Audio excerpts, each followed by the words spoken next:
قیامت بہرحال قائم ہوگی، اور اللہ تعالیٰ قرآن مجید میں ارشاد فرماتا ہے اذا زلزلت الارض زلزالها واخرجت الارض اثقالها وقال الانسان ما لها یومئذ تحدث اخبارها۔ جب زمین تھر تھر کانپنے لگے گی تو پھر حال یہ ہوگا کہ انسان پکار اٹھے گا کہ اس کو کیا ہو گیا، اور اس دن زمین ہر خبر بتا دے گی۔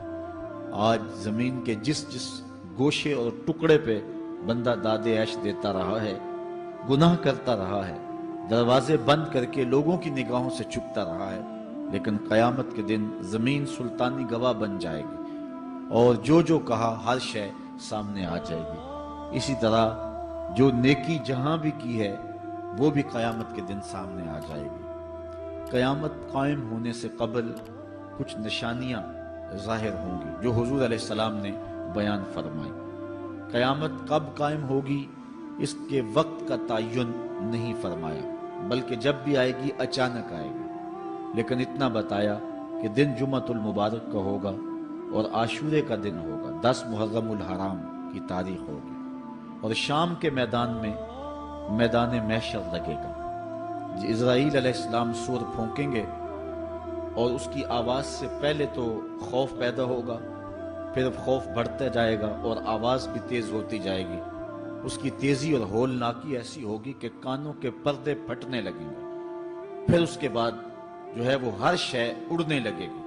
اللہ تعالیٰ جل شانہ نے سورہ الواقعہ کے اندر پہاڑوں کی حالت کو بیان کیا ہے۔ جب سور پھونکا جائے گا، قیامت واقعہ ہوگی، تو فرمایا کہ پھر تم اس طرح ہو جاؤ گے جس طرح کہ روزن سے آنے والی روشنی میں اور دھوپ میں جو باریک باریک ذرے ہوتے ہیں۔ کبھی آپ نے دیکھا ہو اندھیرے کمرے میں کسی جانب سے تھوڑا سا سوراخ ہو اور اندر دھوپ آ رہی ہو، تو آپ ایک گوشے اور زاویے میں کھڑے ہو کے دیکھیں تو اس میں چھوٹے چھوٹے اڑتے ہوئے ذرات دکھائی دیتے ہیں۔ ان کو اگر آپ ہاتھ میں پکڑے مٹھی کھولے تو کچھ نہیں ہوں گے، ہوتے تو ہیں لیکن باریک اتنے ہیں کہ وہ نظر نہیں آتے، تو ان کو عربی میں ہوا کہتے ہیں۔ اللہ تعالیٰ ارشاد فرماتا ہے یہ بڑے بڑے پہاڑ، یہ کیٹو، یہ ماؤنٹ ایورسٹ، یہ جو ہے وہ بڑے بڑے عالی نصب پہاڑ اس طرح ریزے ریزے اور ٹکڑے ٹکڑے ہو جائیں گے جس طرح روزن کی روشنی کے اندر چھوٹے چھوٹے باریک اور مہین ذرے ہوتے ہیں، جن کو تم تھامو پکڑو تو تمہارے ہاتھ میں تمہیں دکھائی نہیں دیتے، صرف دھوپ میں دیکھتے ہو۔ تو اس طرح یہ پہاڑ اتنے باریک حصوں میں بٹ جائیں گے، وہ اتنا زوردار جھٹکا ہوگا، اور انسانوں کو وہ جھٹکا زمین سے کھینچ کے باہر لے آئے گا۔ جتنے بھی قبروں میں گڑے ہوئے مردے ہوں گے، جب وہ جھٹکا آئے گا جس کو اللہ تعالیٰ نے ارشاد فرمایا اذا زلزلت الارض زلزالها واخرجت الارض اثقالها، زمین سارے بوجھ اگل دے گی، حتیٰ کہ درخت جڑوں سمیت باہر آ جائیں گے، پہاڑ اپنی تمام تر قوتوں سمیت جڑوں سمیت باہر آ جائیں گے، اور جتنے بھی زمین کے اندر دفینے اور خزانے ہیں سب باہر آ جائیں گے، قبروں میں گڑے ہوئے مردے بھی باہر آ جائیں گے، پھر اس کے بعد ٹوٹ پھوٹ کا شکار ہوں گے، پوری کائنات موت کی آغوش میں چلی جائے گی۔ یہ قیامت کا دن بہرحال قائم ہوگا۔ کافر کہتے تھے کہ جس قیامت سے ہمیں ڈراتے ہو وہ لاؤ کہاں ہے، تو ان کے مطالبے پہ فوراً قیامت قائم تو نہیں کی جا سکتی تھی۔ اللہ تعالیٰ جل شانہ نے فرمایا محبوب ان کو کہو تم بھی انتظار کرو، میں بھی انتظار کرتا ہوں، اور جس دن کا وعدہ دیا ہے وہ تم دیکھ لو گے۔ اور سورہ الواقعہ میں ارشاد فرمایا اذا وقعت الواقعہ لیس لوقعتها کاذبہ، جس دن وہ قائم ہوگی تو پھر کوئی انکار نہیں کرے گا۔ آج موت کا انکار کوئی نہیں کرتا، کسی دھرم میں، کسی مذہب میں، کسی عقیدے میں، کسی فرقے میں، کسی گروہ میں، کسی طبقہ زندگی میں آپ موت کا انکار نہیں پاتے۔ موت ہے ہنگامہ آرا کلزم خاموش میں، ڈوب جاتے ہیں سفینے موج کی آغوش میں۔ لیکن آج موت کا انکار نہیں ہوتا، قیامت کا انکار کرنے والے لوگ بہت سارے ہیں جو کہتے ہیں یہ دنیا سب کچھ ہے۔ آج کل تو بہت سارے مسلمانوں کا انداز بھی یہ ہو گیا ہوا ہے کہ وہ قولن تو نہیں لیکن جو عملی زندگی ہے وہ اسی بات کی گواہی دے رہی ہے جس طرح سب کچھ یہی دنیا ہو اور آخرت کوئی نہیں ہے۔ رویہ، انداز، طرز زندگی اور انداز معاشرت اسی کی طرف اشارہ دے رہے ہیں اور اسی بات کی چغلی کھا رہے ہیں کہ بس یہی دنیا ہے، بابر بیش کوش کہ عالم دوبارہ نیست۔ بابر نے کہا تھا کہ جو ہے وہ عیش کر لے، زندگی سے لطف اٹھا لے، دوبارہ زندگی نہیں ہے۔ اور آج یہ بات بھی کہی جاتی ہے، یہ جہاں مٹھا اگلا کس نے ڈٹھا، اور یہ سارے قیامت کے انکار کی صورتیں ہیں۔ لیکن آج اگر کوئی مانتا یا نہیں مانتا، لیکن ایک وقت آئے گا پھر کوئی بھی انکار نہیں کر سکے گا۔ آج جو قیامت کے قیام پذیر ہونے کی تدہیق کرتا ہے اور دلائل دیتا ہے کہ یہ دن قائم نہیں ہوگا، قیامت کے دن وہ بھی انکار نہیں کر سکے گا، اس لیے کہ آنکھوں کے سامنے سب کچھ ہو جائے گا، جس طرح آج موت کا انکار نہیں ہوتا۔ تو ارشاد فرمایا جب وہ واقعہ پذیر ہو جائے گی پھر کوئی بھی اس کو جھٹلانے والا نہیں ہوگا۔ لیکن قیامت سے قبل کچھ واقعات ہوں گے جس سے لوگوں کو آگاہ کیا جائے گا کہ وہ قیامت کے آنے سے قبل اپنے اعمال سے توبہ کر لیں۔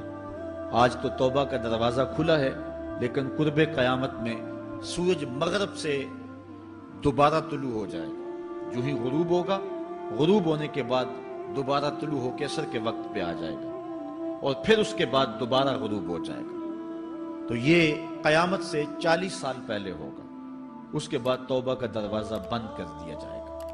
اگر کوئی توبہ کرے گا بھی تو قبول نہیں ہوگی۔ آج ہمیں موقع دیا گیا ہے کہ مرنے سے 1 سال پہلے بھی توبہ کر لیں، 1 مہینہ پہلے بھی توبہ کر لیں، موت سے 1 دن پہلے بھی توبہ کر لیں، 1 گھنٹہ پہلے بھی توبہ کر لیں، 1 لمحہ پہلے بھی توبہ کر لیں۔ اللہ تعالیٰ یہ نہیں دیکھتا کہ اس کی ساری زندگی گناہوں میں گزری ہے، وہ دیکھتا ہے میرا بندہ آخر میری چوکھٹ پہ آ گیا، وہ پچھلے سارے گناہ معاف فرما دے۔ بلکہ حضور علیہ السلام نے صحابہ کو ایک مثال سے سمجھایا کہ ایک آدمی جنگل میں سفر کر رہا تھا، اور اونٹ کے اوپر اس کا سامان بھی تھا، اس کی ضروریات زندگی بھی تھی، اس کا توشہ بھی تھا، کھانا پینا بھی تھا، خود بھی سوار تھا۔ چلتے چلتے جنگل میں کسی درخت کے ساتھ اپنا اونٹ باندھ کر کے وہ دوپہر کاٹنے کے لیے، سستانے کے لیے وہاں کچھ دیر کے لیے رکا۔ نیند آئی، تھوڑی دیر کے بعد جب آنکھ کھلی تو کیا منظر دیکھتا ہے کہ اونٹ نہیں ہے، اس کے اوپر ہی اس کا سامان ہے، زیادہ سفر ہے۔ اب صحرا میں اونٹ کا کھو جانا گویا زندگی کا کھو جانا ہے۔ اس بات کا ادراک وہ لوگ رکھتے ہیں جنہوں نے صحراؤں کا سفر کیا ہے۔ ہمارے اگر یہاں اس شہری آبادی میں، ہمارے اس ملک میں اگر کوئی شخص جو ہے وہ قافلے سے بچھڑ جائے، پیچھے رہ جائے تو وہ بات اور ہے۔ یہاں انسانی آبادی ہے، اور جنگلوں میں، صحراؤں میں جہاں کئی 100 میل تک کوئی انسانی اور حیوانی آبادی نظر نہیں آتی، تو وہاں سواری کا اور توشہ سفر کا جو ہے وہ ہٹ جانا اور جدا ہو جانا اور گم جانا، یہ سیدھی سیدھی موت ہے۔ اب اس نے دائیں بائیں بھاگ کر کے دیکھا کہ اونٹ کہیں ملے، لیکن اونٹ نہیں ملا، تو وہ دوبارہ آ کے اس درخت کے ساتھ ٹیک لگا کے بیٹھ گیا موت کے انتظار میں کہ اب توشہ سفر بھی گیا، سامان سفر بھی گیا، سواری بھی گئی، اور یہاں کوئی انسانی آبادی بھی نہیں ہے، تو اب موت کا ہی انتظار ہے۔ تو وہ موت کے انتظار میں بیٹھ گیا۔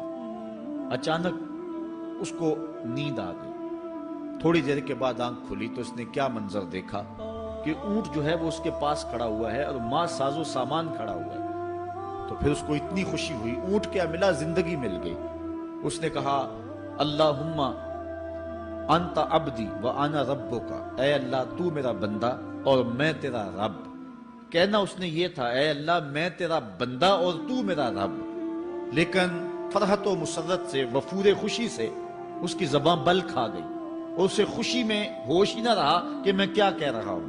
وہ کیا کسی نے کہا تھا کہ جب بھی تیری قربت کے امکان نظر آئے ہم اتنے خوش ہوئے کہ پریشان نظر آئے، یا وہ کسی نے کہا تھا کسی کے آنے سے ایسے ہوش اڑے ساقی کے، شراب سیخ پہ ڈالی اور بوتل میں کباب۔ تو کبھی ایسا بھی ہو جاتا ہے کہ انسان وفور مسرت کے اندر جو کہنا ہوتا ہے اس کے برعکس کوئی بات کہہ دیتا ہے، یہ اس کی خوشی کی انتہا کی کیفیت ہے۔ تو اس نے کہا اللہم انت عبدی وانا ربک، اے اللہ تو میرا بندہ اور جو ہے وہ میں تیرا رب۔ یہ جوش مسرت سے یہ بات اس کے منہ سے نکلی۔ حضور نے صحابہ کو فرمایا صحابہ بتاؤ اس بندے کو کتنی کو خوشی ہوئی ہے؟ صحابہ نے عرض کی حضور بہت زیادہ خوشی ہوئی ہے۔ تو حضور علیہ السلام نے فرمایا جب کوئی بندہ توبہ کر کے مالک کی دہلیز پہ پلٹ آتا ہے اللہ تعالیٰ اس سے بھی زیادہ خوش ہوتا ہے کہ یہ میرا بندہ میری دہلیز پہ آ گیا، یہ توبہ کے دروازے پہ آ گیا۔ تو اس لیے قیامت سے قبل توبہ کا دروازہ کھلا ہوا ہے، لیکن 40 سال قبل توبہ کا دروازہ بند ہوگا، سورج مغرب سے طلوع ہوگا، پھر کوئی توبہ کرنا چاہے گا بھی، بلکہ ہر کوئی توبہ کرنا چاہے گا، لیکن پھر توبہ جو ہے وہ قبول نہیں ہوگی۔ اسی طرح اور بہت سارے واقعات قیامت سے قبل جو ہیں وہ ظاہر ہوں گے، جن کی نشاندہی حضور نبی رحمت صلی اللہ علیہ وسلم نے فرمائی ہے۔ حضرت حذیفہ بن اسید انصاری رضی اللہ تعالی عنہ فرماتے ہیں کہ حضور تشریف لائے اور ہم کسی امر میں بات کر رہے تھے، تو حضور علیہ السلام نے ارشاد فرمایا کہ تم کس چیز کا تذکرہ کر رہے ہو؟ تو ہم نے عرض کی حضور ہم قیامت کے بارے میں ذکر کر رہے ہیں۔ تو حضور علیہ السلام نے ارشاد فرمایا کہ قیامت اتنی دیر تک قائم نہیں ہوگی جب تک یہ نشانیاں پوری نہ ہو لیں۔ ان میں سے ایک حضور نے دھوئیں کا ذکر فرمایا، دوسرا دجال کا تذکرہ کیا، تیسرا دابت الارض یعنی یاجوج اور ماجوج کا تذکرہ کیا کہ وہ نکلیں گے، اس طرح سورج کا مغرب سے نکلنا اس کا ذکر کیا، حضرت عیسیٰ علیہ السلام کے نزول کا ذکر کیا۔ اسی طرح حضور علیہ السلام نے زمین کا 3 جگہوں سے بیٹھ جانے کا ذکر کیا، ایک مشرق میں، ایک مغرب میں اور ایک جزیرہ عرب میں، زمین دھنس جائے گی نیچے، اس کا ذکر کیا۔ اور یمن کی جانب سے ایک آگ نکلے گی جو لوگوں کو دھکیل کر کے شام کے میدان میں لے آئے گی، اس کا تذکرہ کیا۔ فرمایا جب تک یہ نشانیاں پوری نہیں ہو جاتی اتنی دیر تک قیامت قائم نہیں ہوگی۔ تو یہ قیامت کے آنے سے قبل جو ہیں وہ نشانیاں ہیں جو ظاہر ہوں گی۔ اس کے علاوہ قیامت آنے سے کچھ اس سے بھی پہلے نشانیوں کا ظہور ہوگا، جس کا ذکر حضور نبی رحمت صلی اللہ علیہ وسلم نے ارشاد فرمایا۔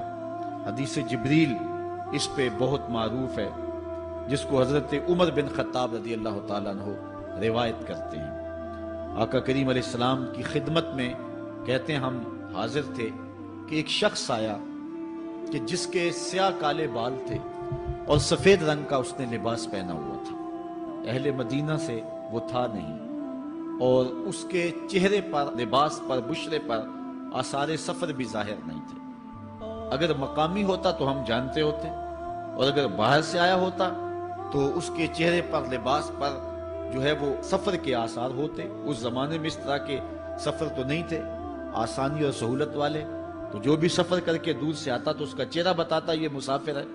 تو کہا مسافر لگتا نہیں تھا اور اہل مدینہ سے تھا نہیں، ہم پریشان تھے کہ یہ کون ہے، لیکن وہ آیا اور حضور علیہ السلام کی خدمت میں اپنے زانو بچھا کر کے بیٹھ گیا۔ فَأَسْنَدَ رُكْبَتَيْهِ إِلَىٰ رُكْبَتَيْهِ، اپنے دونوں گھٹنے اس نے حضور علیہ السلام کے گھٹنوں سے جوڑے اور حضور کی خدمت میں یوں ادب سے بیٹھ گیا۔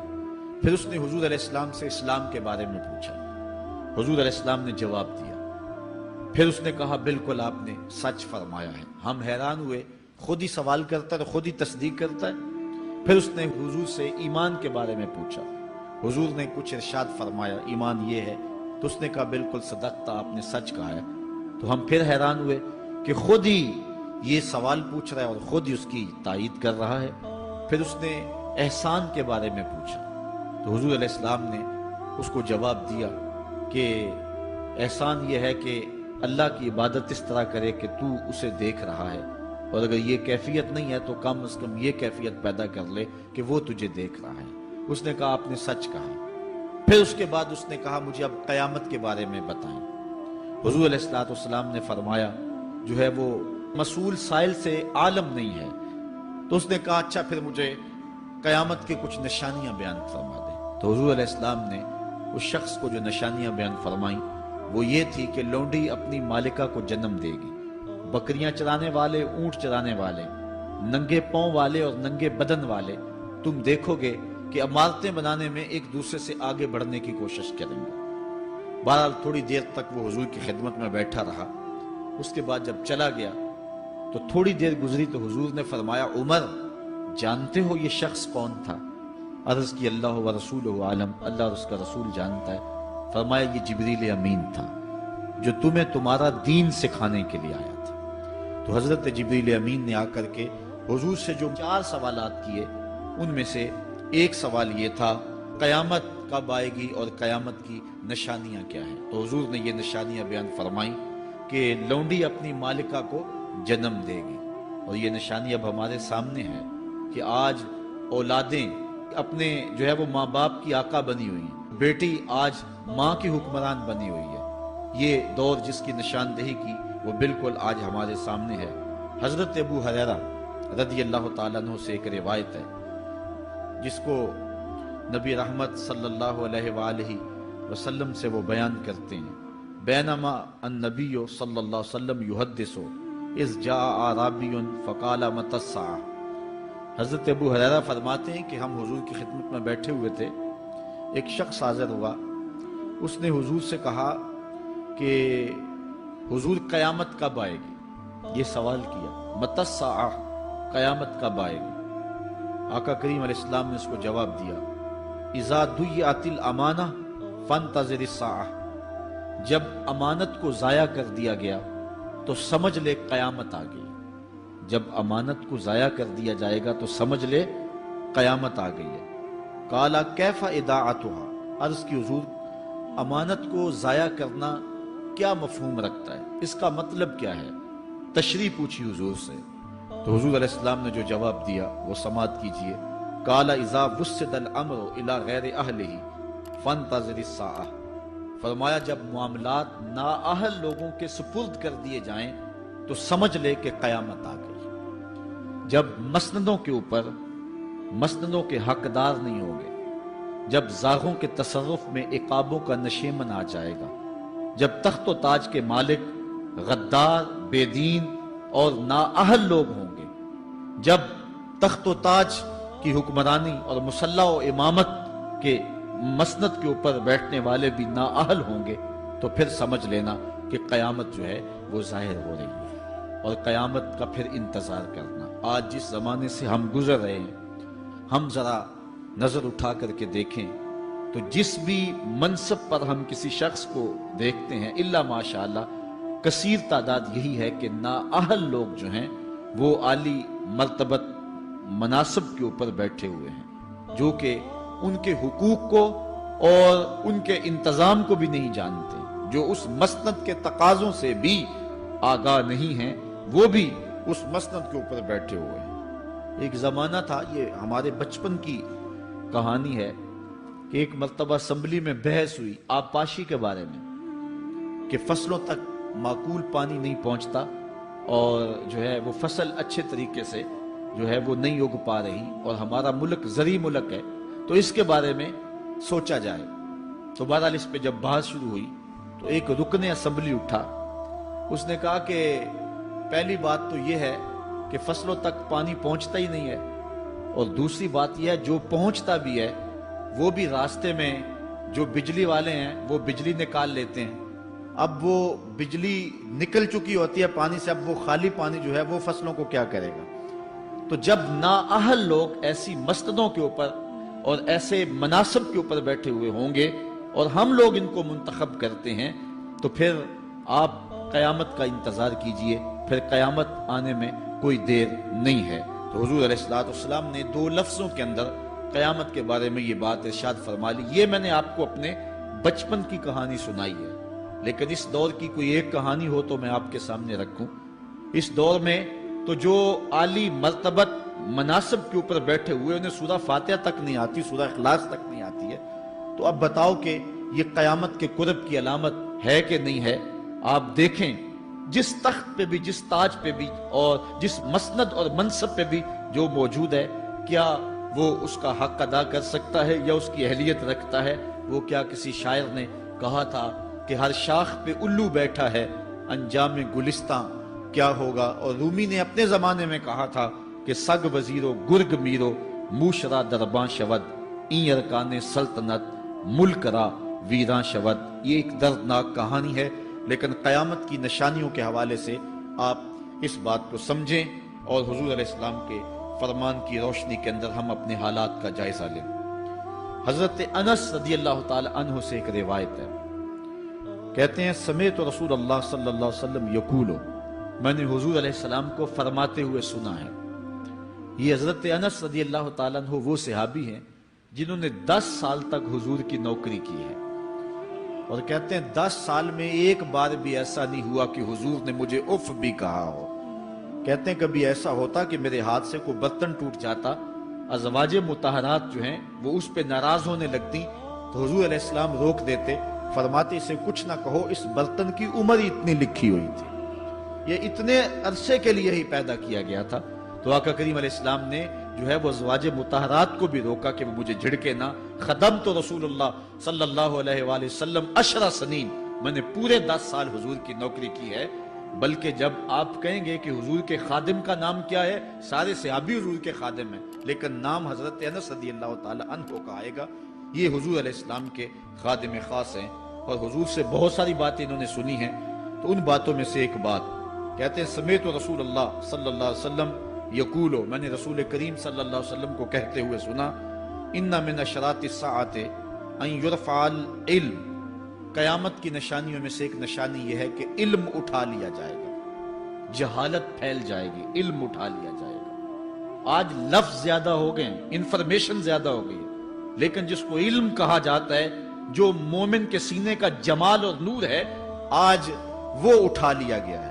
آج لوگ کہتے ہیں جی جتنا علم آج ہے اتنا علم پہلے تو نہیں تھا۔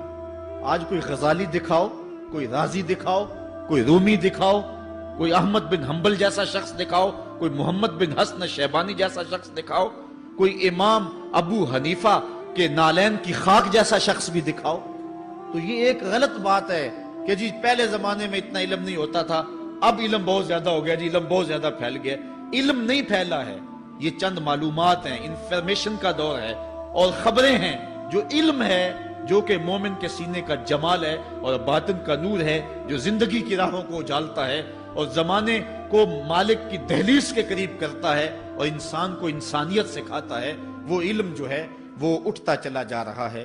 اور حضور سے پوچھا گیا کہ حضور علم سینوں سے اچک لیا جائے گا، سینوں سے کھینچ لیا جائے گا؟ فرمایا نہیں، علماء اٹھا لیے جائیں گے۔ جب علماء فوت ہو جائیں گے تو ان کی جگہ اس درجے کے لوگ نہیں آئیں گے، پھر زوال پذیر سلسلے ہوتے چلے جائیں گے، علم اٹھا لیا جائے گا۔ جب سینے علم سے خالی ہو جائیں گے تو پھر قیامت آ جائے گی۔ اس لیے حضور علیہ السلام کا فرمان ہے، کائنات کی ہر شے علماء کی زندگی کی دعائیں مانگتی ہے، حتی الحیتان فی البحر، یہاں تک کہ سمندروں اور دریاؤں کے اندر مچھلیاں بھی علماء کی زندگی کی دعائیں مانگتی ہیں۔ انہیں پتا ہے علماء ہیں تو کائنات مارز وجود میں آئی تو موجود رہے گی، اگر علماء نہیں ہوں گے تو کائنات جو ہے وہ بالکل قیامت کا شکار ہو جائے گی۔ تو پہلی چیز حضور نے ارشاد فرمایا، ان یرفع العلم، علم اٹھا لیا جائے گا، ویکثر الجہل، اور جہالت عام ہو جائے گی۔ علم کی جگہ جو ہے وہ جہالت عام ہو جائے گی۔ آج علماء نہیں رہے ہیں، آج ہم جو ہے وہ انحصار کرنے لگے ہیں چند ٹیلی ویژن چینلوں پہ، اور اس کا نتیجہ کیا ہے کہ مختلف چینلز کے اوپر بیٹھے بہت سارے لوگ گمراہی پھیلا رہے ہیں۔ یہ ایک الگ داستان ہے، ایک الگ کہانی ہے کہ کس طرح سے علم کا گلا گھونٹا جا رہا ہے اور کس طرح جو ہے وہ لوگوں کو گمراہ کیا جا رہا ہے۔ یہ جہالت کی کثرت ہے۔ اور تیسری بات جو حضور نے ارشاد فرمائی، وَيَكْسُرَ الزِّنَا، زنا عام ہو جائے گا۔ نظر کا زنا یہ تو اس زمانے کے اندر برا رہا ہی نہیں ہے، لوگ اس میں کوئی آر ہی نہیں سمجھتے۔ کسی کی بہن اور بیٹی کو دیکھنا اور اپنی آنکھوں کو شہوات سے بھرنا، یہ بندہ محسوس ہی نہیں کرتا ہے۔ حضور علیہ السلام نے ارشاد فرمایا، من زنا زنیا بہی ولو بہی تان دارہی، جس نے زنا کیا یہ عمل اس کے گھر بھی لوٹے گا، اگرچہ وہ اپنی دیواریں اونچی اونچی کیوں نہیں کر لیتا۔ اگر آج کوئی کسی کی بہن بیٹی پر اپنی نظروں کو غلیظ کرتا ہے تو وہ یہ کیسے کہہ سکتا ہے کہ میری بہن اور میری بیٹی کسی کی گندی نظروں کا شکار نہیں ہوگی؟ یہ مقافات عمل ہے۔ گندم از گندم بروید جو ز جو، از مقافات عمل غافل مشو۔ اس لیے بدکاری پھیل جائے گی، نظر کی بدکاری اور ہر طرح کی بدکاری، اور یہ اتنا برا اور کبھی کام ہے کہ اللہ تعالیٰ جل شانہ نے قرآن مجید میں اسے کھلی بے حیائی قرار دیا ہے۔ آج میڈیا کے ذریعے، آج انٹرنیٹ کے ذریعے، اور یہ جو موبائل پیکج کی مصیبت نکلی ہے، اس سے معاشرے کا امن خراب ہو گیا اور معاشرے کے اندر حیا کا جوہر جو ہے وہ لوٹ لیا گیا ہے۔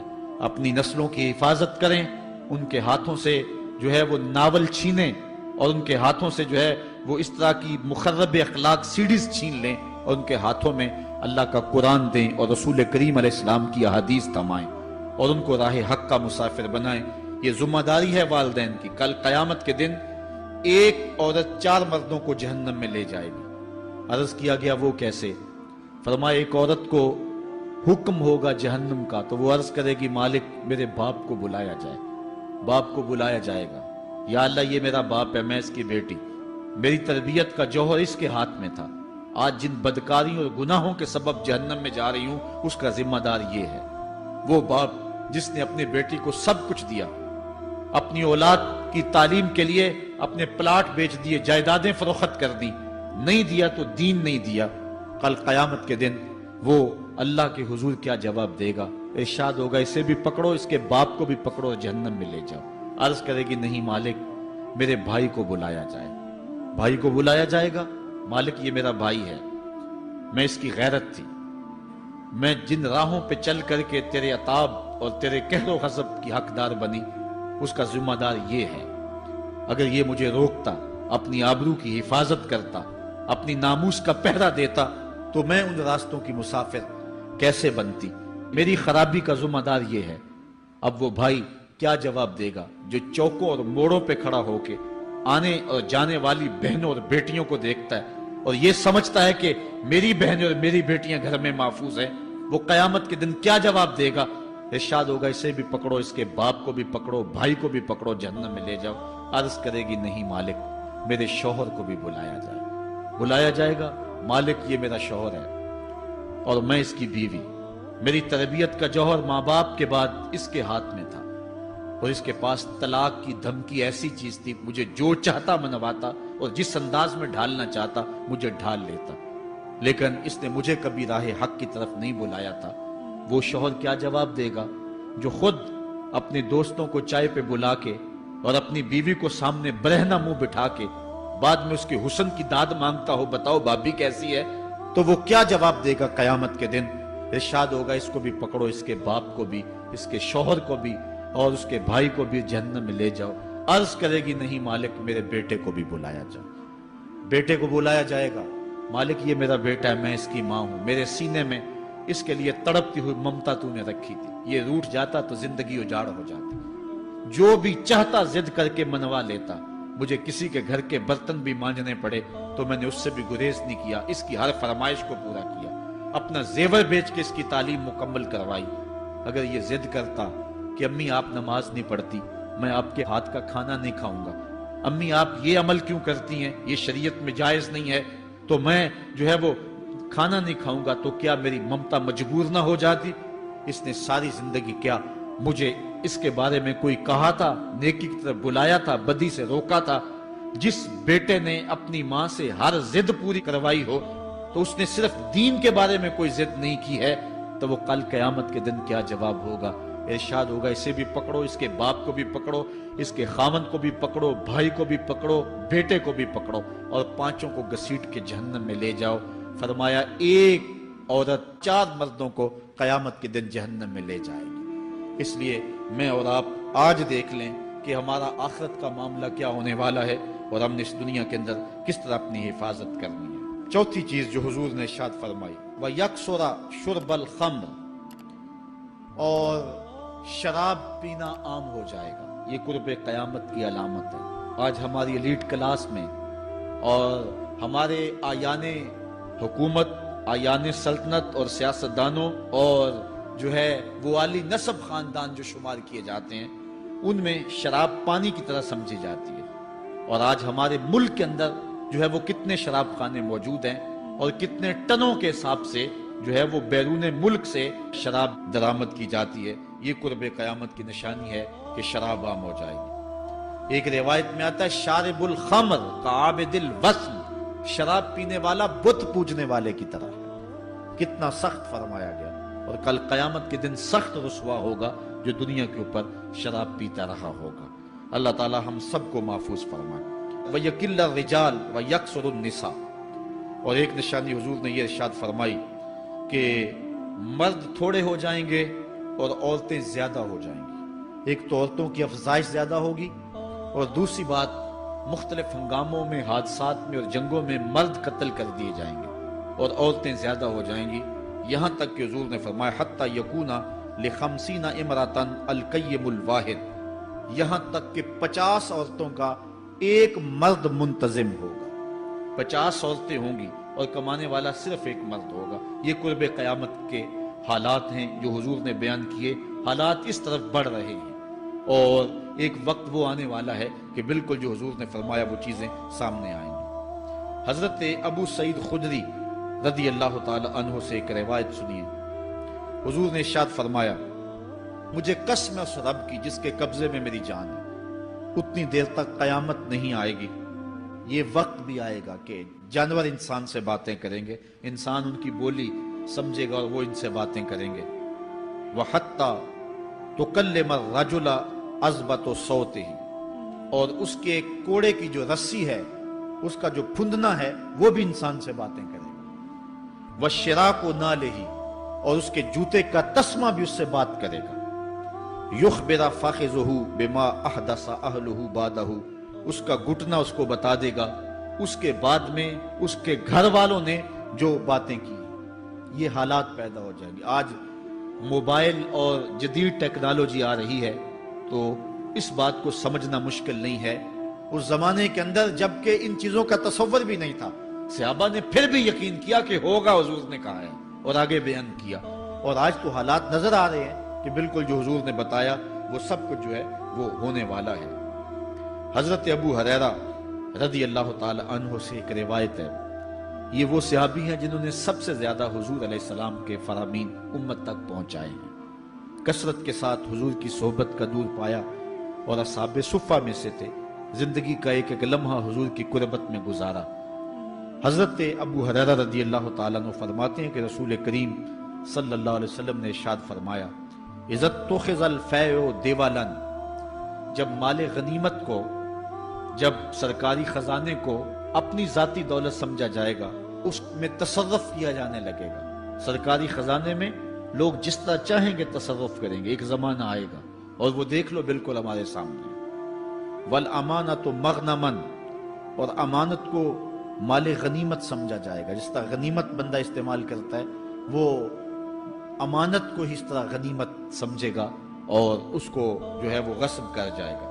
والزکوٰۃ مغرما، اور زکوٰۃ کو ٹیکس سمجھے گا، مجبور ہو کے دے گا، وہ زکوٰۃ دینا چاہے گا ہی نہیں۔ اور آج کتنے لوگ ہیں جو زکوٰۃ نہیں دیتے؟ اگر لوگ صحیح طور پہ زکوٰۃ ادا کر دیں اور زکوٰۃ کے جو حقدار ہیں ان تک پہنچے تو پاکستان میں صرف 1-2 سالوں کے اندر غربت ختم ہو جائے۔ اتنی دولتیں ہیں لوگوں کے پاس، اتنی جائیدادیں ہیں لوگوں کے پاس۔ ایک تو سارے لوگ زکوٰۃ ادا نہیں کرتے، دوسرا یہ ہے حقداروں تک نہیں پہنچتی۔ پیشہ ور مانگنے والے اور اس موسم کے اندر جو ہے وہ اپنے آپ کو غریب ظاہر کر کے اور مختلف اپنی مجبوریاں ظاہر کر کے مال ہتھیانے والے بہت سارے ہیں، اور زکوٰۃ دینے والا کہتا ہے میں جلدی جلدی فارغ ہو جاؤں۔ جتنی محنت مال کو کمانے میں صرف کی ہے، اتنی ہی محنت حقداروں کو تلاش کرنے کے لیے بھی کرے تاکہ اس کی زکوٰۃ اصل مصارف تک پہنچے۔ تو قرب قیامت میں یہ ہوگا کہ زکوٰۃ کو ٹیکس جانا جائے گا۔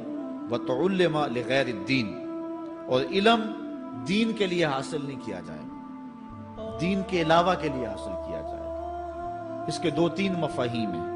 ایک تو مفہوم ہے کہ علم دین حاصل کرنا لوگ چھوڑ دیں گے، وہ انجینئر، ڈاکٹر اور کیا کچھ بننے کے لیے جو ہے وہ علم حاصل کریں گے۔ نام خدمت انسانی ہی ہے کہ میں یہ سب کچھ کر کے اپنے وطن کی خدمت کروں گا، انسانیت کی خدمت کروں گا، لیکن بعد میں جب مسندوں پہ بیٹھتے ہیں اور جو حال کرتے ہیں وہ کسی سے مخفی نہیں ہے۔ مسیحا پھر کس روپ کے اندر آتا ہے اور کس طرح قوم کو دونوں ہاتھوں سے لوٹتا ہے، یہ قرب قیامت کی نشانی ہے۔ ہر بندہ جو ہے وہ علم تعلیم حاصل اچھا انسان بننے کے لیے نہیں، با کردار شخص بننے کے لیے نہیں، اچھا مومن بننے کے لیے نہیں، صالح فرد بننے کے لیے نہیں، بلکہ کمائی کرنے کے لیے، زیادہ زیادہ پیسے کمانے کے لیے وہ علم حاصل کرے گا۔ اور دوسری یہ بات کہ جو دین کا علم بھی حاصل کریں گے وہ بھی غرض و غائد جو ہے وہ اپنی چھوڑ دیں گے جس مقصد کے لیے جو ہے وہ علم حاصل کیا جاتا ہے۔ اور یہ قرب قیامت کی نشانی جو حضور نے بیان کی، یہ بھی ہم اپنے زمانے میں دیکھ رہے ہیں۔ وَأَطَاعَ الرَّجُلُ امْرَأَتَهُ، اور آدمی اپنی بیوی کی اطاعت کرے گا، جو بیوی کہے گی وہ مانے گا۔ وَأَقَّ أُمَّهُ، اور ماں کو آگ کر دے گا، ماں کی پرواہ نہیں کرے گا، ماں کی نافرمانی کرے گا، بیوی کی بات کو ترجیح دے گا اور ماں کی بات جو ہے اس کو ثانوی حیثیت دے گا۔ بہت بدبخت تو ایسے ہیں کہ جو ماں باپ کو ویسے ہی دقیانوسی کا تانا دے کے کہتے ہیں تمہیں تو پتہ ہی نہیں کسی بات کا، دنیا کہاں چلی گئی، اور ان کی کسی بات کو، کسی مشورے کو اور کسی حکم کو کوئی ترجیح نہیں دیتے۔ لیکن جب بیوی اور ماں دونوں کا حکم مقابلے میں آ جائے تو اس وقت وہ بیوی کے حکم کو ترجیح دیں گے۔ یہ قرب قیامت کی علامت ہے جو کہ ہم واضح طور پہ اپنے معاشرے میں دیکھ رہے ہیں۔ وَأَدْنَا صَدِيقَهُ وَأَقْصَى أَبَاهُ، دوست قریب ہوں گے، باپ دور ہوگا۔ دوستوں کو قربت دی جائے گی، ان کے ساتھ بیٹھنا اٹھنا بھی ہوگا، کھانا پینا بھی ہوگا، گپ شپ بھی ہوگی۔ دوست ایک بیل دے تو بندہ دوڑا جائے گا دوست کی پکار پہ، لیکن ماں باپ جو مرضی کہیں تو ماں باپ کی بات کو کوئی ترجیح نہیں دی جائے گی۔ یہ قرب قیامت کی نشانیوں میں سے ایک نشانی ہے، اور اس وجہ سے آج لوگ محروم ہو گئے ہیں اور گھروں میں برکت نہیں رہی۔ ماں باپ اگر کچھ کہیں، کوئی چیز لانے کے لیے بھی کہیں تو بچہ 100 بہانے کرتا ہے اور دوست کی پکار پہ لبیک کہتا ہوا بھاگ اٹھتا ہے۔ وَظَهَرَتِ الْأَصْوَاتُ فِي الْمَسَاجِدِ، مسجدوں میں لڑائیاں ہوں گی، مسجدوں میں جو ہے وہ آوازیں بلند ہوں گی لڑائیوں کی، ایک دوسرے سے الجھاؤ پیدا ہو جائیں گے۔ آج ہماری مسجدوں میں پنکھا بند کرنے سے لڑائیاں شروع ہو جاتی ہیں۔ یہ بالکل آپ کے قریب ایک شہر میں ہوا ہے، ایک آدمی قتل ہو گیا صرف اس معاملے میں کہ وہ ایک کہہ رہا تھا کہ لائٹ بند کر دو، اور دوسرے نے کہا کہ میں نماز پڑھ رہا ہوں تو تم نے مجھے دیکھا نہیں، اور اس بات پہ لڑائی شروع ہوئی، حتیٰ کہ فائرنگ تک نوبت پہنچی اور ایک آدمی جو ہے وہ قتل ہو گیا۔ آپ نے اخبارات میں پڑھا ہوگا۔ تو اس طرح مسجدوں کے اندر جو ہے وہ لڑائیاں شروع ہو جائیں گی، یہ قرب قیامت کی نشانی ہے۔ وَسَادَ الْقَبِيلَةِ فَاسِقُهُمْ، قبیلے کا سردار سب سے فاسق اور بدتر شخص ہوگا۔ خاندان کا، قبیلے کا، برادری کا وہی سربراہ ہوگا، وہی قائد ہوگا، وہی لیڈر ہوگا، وہی پنچ ہوگا جو جتنا بڑا غنڈہ اور جتنا بڑا بدماش ہے اس کو ہی جو ہے وہ سرپرستی جائے گی۔ شرافت نام کی چیز ہی باقی نہیں رہے گی۔ شرافت کے بل بوتے پہ آگے نہ کوئی سیاست میں آ سکے گا، نہ کوئی خاندان میں آگے آ سکے گا، بلکہ اب تو حال ہی ہوا کہ اب ہماری محافل اور آراس کے اندر بھی جو مہمان خصوصی رکھے جاتے ہیں وہ بھی اس اعتبار سے نہیں رکھے جاتے کہ متقی شخص تلاش کرو جس کو مسند صدارت پہ اٹھایا جائے، جس کو مہمان خصوصی رکھا جائے۔ اس میں بھی یہ دیکھا جاتا ہے کہ کس کا اثر معاشرے کے اندر زیادہ ہے، چاہے وہ اثر و رسوخ اس نے منشیات فروخت کر کے ہی حاصل کیا ہو، کس کی دولت زیادہ ہے، چاہے اس نے وہ دولت لوگوں کا خون نچوڑ کے حاصل کی ہو، وہی مہمان خصوصی ہوتا ہے محفل نعت میں، چونکہ وہ پیسے زیادہ پھینک سکتا ہے۔ اور ایک غریب آدمی جو کہ تہجد کی نماز پڑھنے کا بھی عادی ہے، اس کو جوتیوں پہ جگہ ملتی ہے، اس کا قصور صرف یہ ہے کہ وہ غریب ہے اور اس کے پاس حرام کی کمائی نہیں ہے۔ یہ حضور علیہ السلام نے نشانی فرمائی اور جو آج ہم اپنی آنکھوں سے دیکھ رہے ہیں۔ وَسَادَ الْقَبِيلَةِ فَاسِقُهُمْ، قبیلے کا سردار جو ہے وہ بدتر اور فاسق شخص ہوگا۔ وَكَانَ زَعِيمُ الْقَوْمِ أَرْذَلَهُمْ، اور قوم کا جو سردار ہوگا وہ قوم کا کمینہ ترین شخص ہوگا، یعنی قوم کا جو سب سے کمینہ شخص ہوگا وہ سب سے اونچی والی مسند پہ بیٹھا ہوگا۔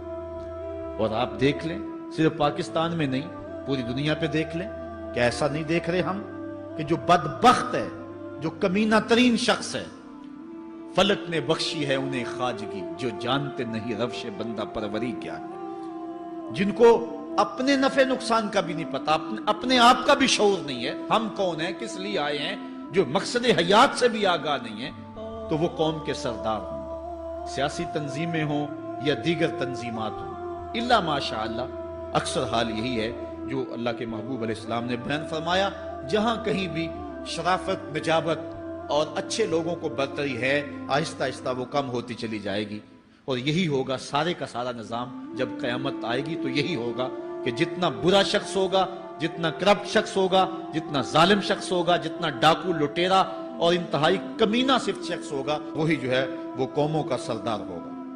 وَأُكْرِمَ الرَّجُلُ مَخَافَةَ شَرِّهِ، اور آدمی کی عزت اس کی شر سے بچنے کے لیے کی جائے گی۔ فلاں بندے سے اگر تعلقات قائم نہ رکھے تو ہمیں نقصان پہنچائے گا۔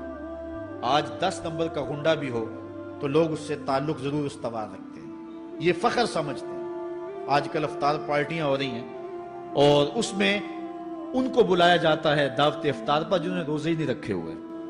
یہ افطار پارٹیاں نہیں ہیں، یہ ایک تماشا ہے جو لگایا جاتا ہے۔ اس لیے یہ ایک مزاج ہوگا قرب قیامت میں جس کا بیان حضور علیہ السلام نے کیا، جبکہ ہم ہر روز یہ اللہ سے وعدہ کرتے ہیں وَنَخْلَعُ وَنَتْرُكُ مَن يَفْجُرُ، دعائے قنوت میں کہتے ہیں اے اللہ جو تیرے حکموں کو توڑتا ہے ہمارا اس سے کوئی تعلق نہیں ہوگا۔ یہ روز عہد کرتے ہیں لیکن مسجد سے نکل کے اس عہد کو توڑ دیتے ہیں، بلکہ بہت سارے تو مسجد کے اندر ہی توڑ دیتے ہیں۔ وَظَهَرَتِ الْكَيْنَاتُ وَالْمَعَازِفُ، اور گانے والی اور بجانے والی عورتیں اور گیت گانے والی عورتیں، رنڈیاں، یہ جو ہے وہ گانا شروع کر دیں گی اور یہ عام ہو جائے گا۔ اب تو حد ہو گئی کہ مذہب کے نام سے بھی یہ سب کچھ ہو رہا ہے۔ یہ شام کلندر کے نام سے جو پورے ملک کے اندر ایک جو ہے تقریب شروع ہوئی ہے، اس میں جو ہے ان عورتوں کو بلایا جاتا ہے اور لکھا ہوتا ہے باقاعدہ اشتہاروں کے اوپر کہ فلاں جو ہے وہ گانے والی آئے گی اور وہ جو ہے وہ اپنا کلام پیش کرے گی، اور یہ مذہب کے نام پہ ہو رہا ہے۔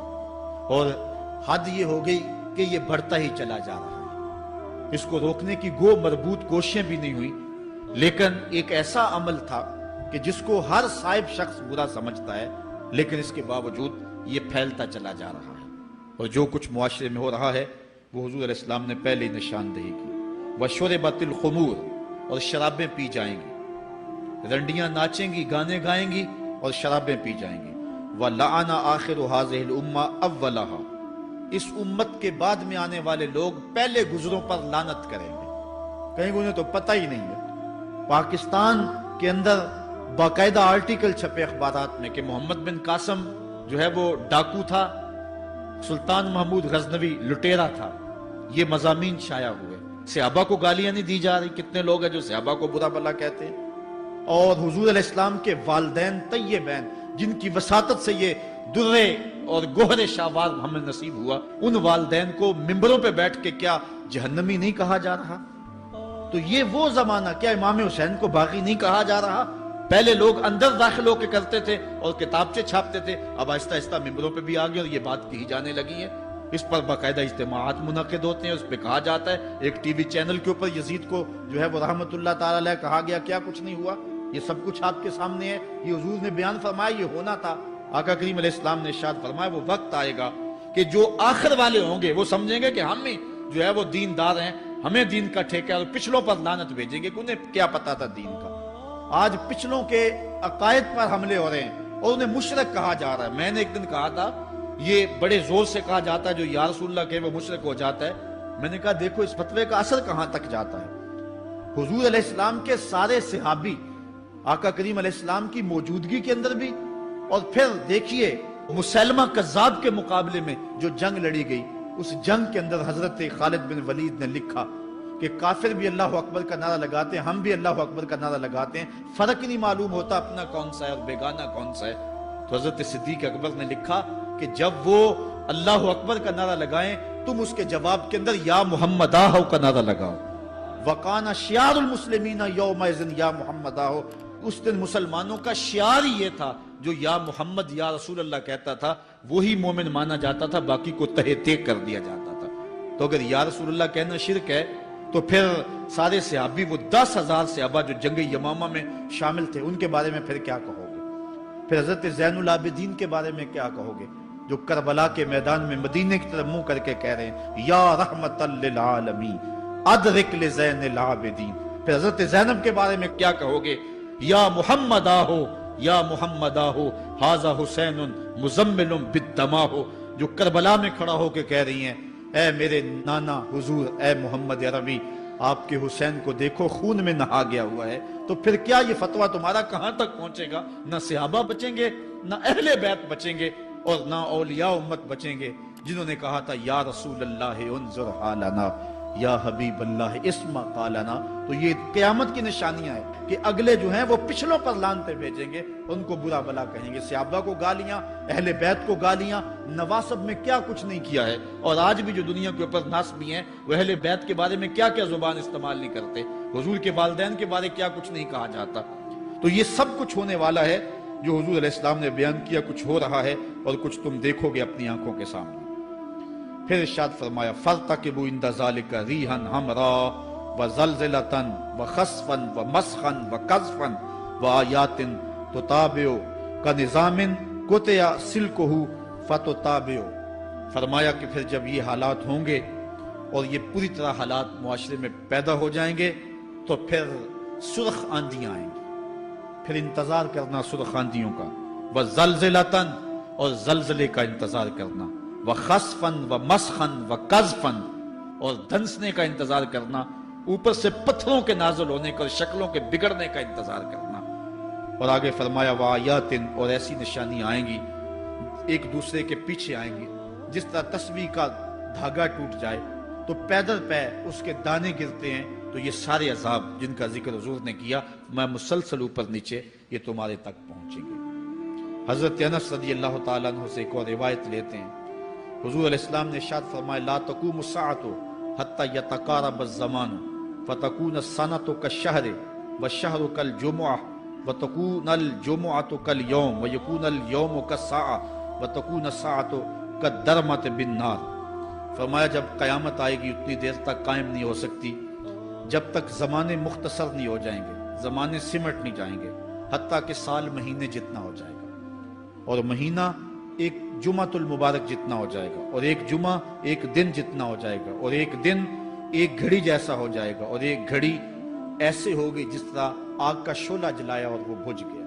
اور آج آپ دیکھ نہیں رہے کہ دن کتنی جلدی گزرتا۔ کسی زمانے میں ہم گرمیوں کی چھٹیاں کاٹتے تھے تو گزرتی نہیں ہوتی تھی گرمیوں کی چھٹیاں، لیکن آج آپ دیکھیں یہ دوپہر نہیں گزرتی ہوتی تھی۔ رمضان المبارک گرمیوں کے روزے جب ہمارے بچپن میں آئے تھے تو دوپہر نہیں گزرتی ہوتی تھی، لیکن آج وہی گرمیاں ہیں، لیکن ادھر سے سورج طلوع ہوتا ہے ادھر سے غروب ہو جاتا ہے۔ وقت سمٹ گئے، زمانے سمٹ گئے، اور یہ قرب قیامت کی نشانیاں ہیں۔ خرابی اتنی زیادہ ہوگی، حضور نے ارشاد فرمایا حضرت ابو ہریرہ سے ہے، آدمی گزرے گا اور ایک پرانی سی قبر دیکھے گا اور کہے گا وَيَقُولُ يَا لَيْتَنِي كُنْتُ مَكَانَ صَاحِبِ هَذَا الْقَبْرِ وَلَيْسَ بِهِ الدِّينُ إِلَّا الْبَلَاغُ۔ فرمایا انسان قبر کے قریب سے گزرے گا تو گزرتے ہوئے وہ ٹھنڈی آہ بھر کے کہے گا کاش کہ اس قبر کا مکین میں ہوتا، اور فرمایا دین سوائے آزمائش کے اور کچھ نہیں رہ جائے گا۔ یہ قرب قیامت کی وہ نشانیاں ہیں جو حضور علیہ السلام نے بیان کی۔ ایک اور نشانی حضور علیہ السلام نے بیان فرمائی کہ قرب قیامت کے اندر دین کا کام بھی درہم و دینار سے ہوگا۔ اس کے دو مفاہیم ہیں۔ ایک مفہوم تو یہ ہے کہ دین کا کام کرنے والے بھی پیسے ٹگے کے بغیر جو ہے وہ ایک قدم نہیں چلیں گے۔ کیا آج 2-2 3-3 لاکھ روپے نعت پڑھنے کے نعت خواں وصول ہم سے نہیں کر رہے؟ اور آج جو ہے وہ کیا دین کوڑیوں کے عوض بیچا نہیں جا رہا؟ آج گھر نکلنے سے قبل طے نہیں کیا جاتا کتنے اب دو گے، کتنے واپسی پہ دو گے اور کتنے اوپر نچھاور کرو گے؟ دین کیا کوڑیوں کے عوض اور پیسے کے عوض بیچا نہیں جا رہا؟ ایک اس کا مفہوم یہ ہے، اور دوسرا مفہوم اس کا یہ ہے قرب قیامت میں اگر کوئی دین کا کام کرنا بھی چاہے گا تو درہم و دینار کے بغیر نہیں ہو سکے گا۔ یعنی اس کو ضرورت ہوگی کہ میرے پاس مال ہو، حالات ہوں اور میں دین کا کام کروں۔ اگر اس کے پاس حالات نہیں ہوں گے تو دین کا کام اس کے لیے کرنا مشکل ہو جائے گا۔ جس طرح کسی زمانے میں علماء برگد کی چھاؤں میں بیٹھ کے اور لوگ ان کے پاس بھی آ گئے، کوئی وسائل کی ضرورت نہیں تھی، وہ پڑھا سکتے تھے، لوگ بیٹھ گئے۔ امام محمد بن حسن الشیبانی جب پڑھانے بیٹھے تو آپ کی مجلس میں جو لوگ آ کے سیکھتے تھے وہ تعداد ان کی تو بہت ساری تھی، لیکن جو باقاعدہ آپ کی باتوں کو لکھتے تھے وہ 4000 لوگ تھے۔ 4000 کلمے اور دواتیں حضرت امام محمد بن حسن شیبانی کی مجلس کے اندر پڑھی ہوا کرتی تھی، اور باقی جو لوگ تھے حضرت غوث اعظم سیدنا شیخ عبد القادر جیلانی علیہ رحمہ، آپ جب تشریف لائے ملا علی قاری نے نزہۃ الخاطر الفاتر فی مناقب شیخ عبد القادر میں لکھا ہے کہ آپ کی ایک ایک مجلس کے اندر 70 ہزار لوگوں کا اجتماع ہوا کرتا۔ آج تھوڑے لوگ اکٹھے ہو جائیں تو ہم خوش بھی ہوتے اور حیران بھی ہوتے ہیں، اتنے لوگ اکٹھے ہو گئے۔ میاں ضرورت ہے لوگوں کی کہ وہ دین سیکھیں، وہ جائیں ایسی مجالس کے اندر، لیکن لوگ سمٹ جائیں گے، نہیں جائیں گے۔ وسائل کی ضرورت ہوگی۔ وہ برگد کے درخت کے نیچے بیٹھ کر کے بھی لوگ جو ہیں وہ علم کا چراغ روشن کرتے تھے۔ جب لارڈ میکالے نے نصاب تعلیم مرتب کیا اور درس نظامی کو اور جو ہے عصری علوم کو الگ کر دیا، تو یہ علماء ہی تھے کہ جنہوں نے برگد کے درخت کے نیچے، پیپل کے درخت کے نیچے بیٹھ کر کے علم کے چراغ کو روشن رکھا۔ لیکن آج اگر تم ایسا کرنا چاہو گے تو کیا ممکن ہوگا کہ اس چراغ کو تم روشن رکھ لو؟ آج وسائل کی بہر صورت ضرورت ہے، اور آج سے صدیوں قبل علماء نے یہ فتویٰ دیا تھا کہ صدقہ کرنا، زکوٰۃ ادا کرنا یا دیگر امور خیر میں خرچ کرنا بڑا نیکی کا کام ہے، لیکن سب سے بڑا نیکی کا کام اس دور کے اندر آج سے قبل علماء نے فتویٰ دیا تھا کہ دین کے طالب علموں پہ خرچ کرنا ہے۔ ان پہ اگر خرچ کریں گے تو یہ وہ ایک ایسا موقع ہے کہ جس سے آپ جو ہے وہ حقدار تک حق بھی پہنچا لیں گے اور اس سے دین کو بھی تقویت ہوگی۔ آفاق کے ہر ہر گوشے میں قرآن سنا کر دم لینا، اب رکنا نہیں، اب تھمنا نہیں، فردوس میں جا کر دم لینا، آفاق کے ہر ہر گوشے میں قرآن سنا کر دم لینا، اب رکنا نہیں، اب تھمنا نہیں۔ بسم اللہ الرحمن الرحیم۔ ہم جہد و عظیمت کے راہی، ہم جہد و عظیمت کے راہی، منزل پہ جا کر دم لیں گے، میدان عمل میں نکلے ہیں، میدان عمل میں نکلے ہیں، باطل کو مٹا کر دم لیں گے، ہم جہد و عظیمت کے راہی، منزل پہ جا کر دم لیں گے، آفاق کے ہر ہر گوشے میں، آفاق کے ہر ہر گوشے میں قرآن سنا کر دم لیں گے، اب رکنا نہیں، اب تھمنا نہیں، اب رکنا نہیں، اب تھمنا نہیں، فردوس میں جا کر دم لیں گے، ہم جہد و عظیمت کے راہی، منزل پہ جا کر دم لیں گے، میدان عمل میں نکلے ہیں، باطل کو مٹا کر دم لیں گے۔ اس دارالعلوم کی ایک ایک اینٹ میں پیار بھرا ہوا ہے، درد بھرا ہوا ہے، تو اس کے لیے دعا گو رہیں، اپنے تعاون سے بھی نوازتے رہیں۔ اللہ کی توفیق سے یہ ایک مرحلہ تقریباً تکمیل کے قریب ہے۔ ہم نے چاہا یہ تھا کہ 3.5 لاکھ روپے کا ایک ستون بما اوپر والا چھت اور فرشی لینٹر جو پڑا ہے، یہ 3.5 لاکھ روپے کا ایک بنتا ہے، تو اگر ہمیں 99 لوگ مل جائیں تو یہ سارا مکمل ہو جائے، لیکن 47 لوگ ہمیں مل سکے، کیونکہ 3.5 لاکھ روپے ہم نعت خاں کو دے لیتے ہیں، مدرسے کو دینا ہمارے لیے مشکل ہے، ہمارا مزاج ایسا بنا ہوا ہے۔ تو پورے ملک کے اندر اتنے لوگ ملے، اللہ ان کے رزق میں بے پناہ برکتیں عطا فرمائے۔ باقی جن لوگوں نے انفرادی طور پہ کوشش کی، 2، 5، 7، 8، 10، 20 ہزار جتنی توفیق کوئی شامل ہوئے، تو یہ اتنا کام مکمل ہوا، اور یہ تھوڑا سا حصہ ہم نے یہ کچھ قرض لے کر کے ڈالا ہے، اور آگے والا حصہ بھی ہم نے جو ہے وہ تعمیر کرنا ہے۔